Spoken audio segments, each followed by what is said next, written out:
Hello friends, welcome to the YouTube channel Civilsteps. So Civilsteps has started one of the important series that is for Prelims 2022.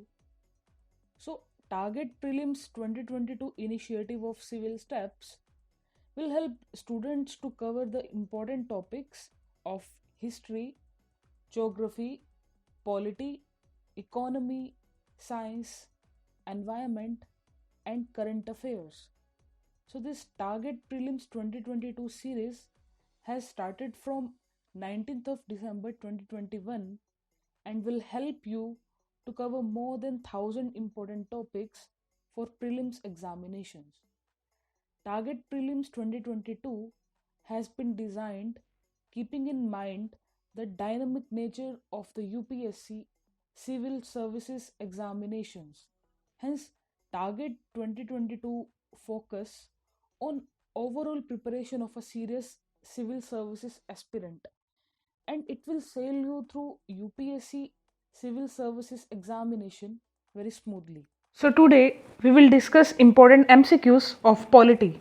So the first question is, consider the following statements in the context of the preamble as part of the Indian Constitution. First, in the Berubari Union case 1960, Supreme Court held that preamble is a source of interpretation of the provisions of the Constitution. Second, in the LIC of India case 1995, Supreme Court held that preamble is an integral part of the Constitution. So which of the statements given above is or are correct? Option A, one only, B, two only, C, both one and two, D, neither one nor two. So you can write down your answer in the comment section. So I am telling you the answer of this question is option C, both 1 and 2. So in the Berubari Union case 1960, Supreme Court recognized the significance of the preamble. Supreme Court mentioned that assistance from preamble could be taken in the interpretation of articles that are ambiguous or capable of more than one meaning. Hence, statement 1 is correct. In the LIC case 1995, Supreme Court again held that preamble is an integral part of the Constitution. Hence, statement number 2 is also correct. So you should know the holistic knowledge about preamble. What is preamble? How it is started? So you can learn the preamble. You can use preamble in your mains examination also.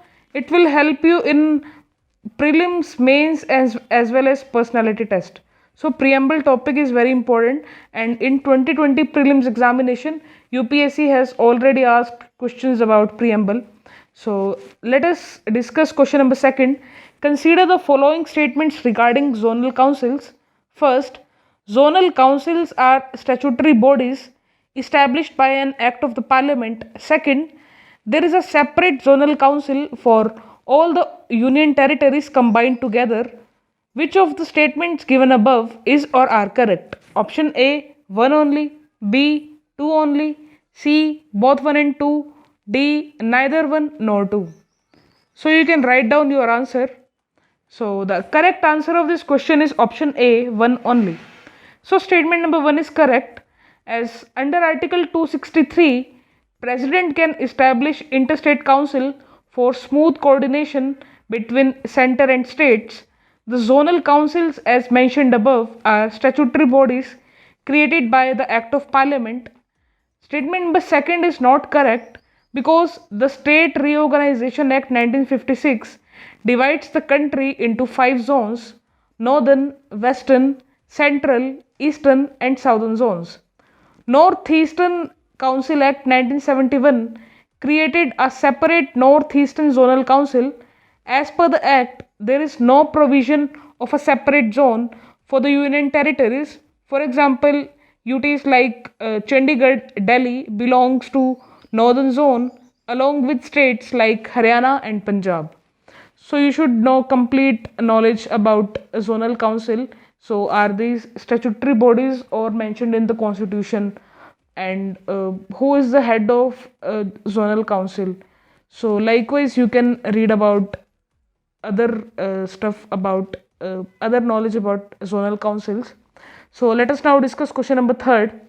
Consider the following statements regarding the consequences of a president's rule imposed in a state. First, the state executive is dismissed. Second, the president makes law for the state. So which of the statements given above is or are correct? Option A, 1 only, B, 2 only, C, both 1 and 2, D, neither 1 nor 2. So the correct answer of this question is option A, 1 only. So during the operation of the president's rule, the state executive is dismissed and the state legislature is either suspended or dissolved. The president administers the state through the governor, hence statement number 1 is correct. So about statement number 2nd, when the president's rule is imposed in a state, the parliament becomes empowered to make laws with respect to any matter in the state list in relation to that state. A law made so by the parliament continues to be operative even after the president's rule, hence statement number 2nd is not correct. So you should know president's rule, under which article president rule is there, and about national emergency as well as financial emergency as well, who imposed president rule, likewise national emergency and financial emergency, and what is the duration of all these emergencies. So what are the criteria for declaring a national emergency or president rule or state emergency, so and financial emergency. So likewise you can read about this topic in an holistic manner. So let us discuss question number 4. Consider the following statements regarding the Finance Commission. First, the Constitution of India provides for its composition. Second, the Chief Justice of a High Court can be appointed as its chairman. Third, its recommendations are only advisory in nature. So which of the statements given above is or are correct? Option A, 1 and 2 only, B, 2 and 3 only, C, 1 and 3 only, D, 1, 2 and 3. So the correct answer of this question is option D, 1, 2 and 3. So statement number 1 is correct, as Article 280 of the Constitution fixes the composition of the commission. It provides that the Finance Commission consists of a chairman and 4 other members to be appointed by the President. They hold the office under the pleasure of the President and are eligible for reappointment. Statement number 2nd is correct, because the Parliament under the Finance Commission Act 1951 specifies the qualifications of the chairman and members of the commission. As per the Act, the chairman should be a person having experience in public affairs.